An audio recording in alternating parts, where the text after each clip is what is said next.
Hello అండి. ఆలు పరాటా ఎలా చేద్దాం ఇప్పుడైతే చూద్దాము. ఇంకా కడిగిన ఆలుగడ్డలు ముక్కల్లా కట్ చేసి కుక్కర్లో వేసి ఉడకబెట్టుకోవాలి. ఇంకా పొట్టు తీసేసి మెత్తగా పేస్ట్ లాగా చేసేసి పక్కనైతే పెట్టుకోవాలండి.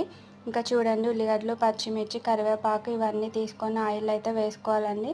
ఇంకా అలాగే పసుపు, జీలకర్ర, ఇంకా కొంచెం అల్లం పేస్టు, ఇంకా సరిపోను కారం, ఇంకా అలాగే మగ్గిన తర్వాత ఆలు ముద్దనైతే ఇందులో వేసేసి కలుపుకోవాలి. అలాగే సరిపడా ఉప్పు వేసుకొని మొత్తాన్ని ఇలా కలుపుకొని ఇంకొక 5 నిమిషాలు మగ్గనించుకున్నాక ప్లేట్లోకి అయితే తీసుకోవాలి. అలాగే కలిపిన చపాతీ పిండిని ఇంకా పెద్ద చపాతీ లాగా అయితే చేసుకోవాలండి. ఇంక ఇందులో ఆలు ముద్దను వేసేసి 4 పలకల్లాగా అయితే పెట్టేసుకోవాలండి.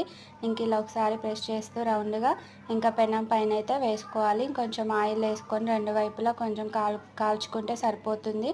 ఇంకా ప్లేట్లోకి అయితే తీసుకొని ఇంకా చట్నీ లేదా టమాటా సాస్ అయితే వేసుకొని తింటే చాలా అంటే చాలా బాగుంటుంది. మీరు కూడా ఒకసారి ట్రై చేయండి. మా వీడియో నచ్చితే లైక్ చేయండి.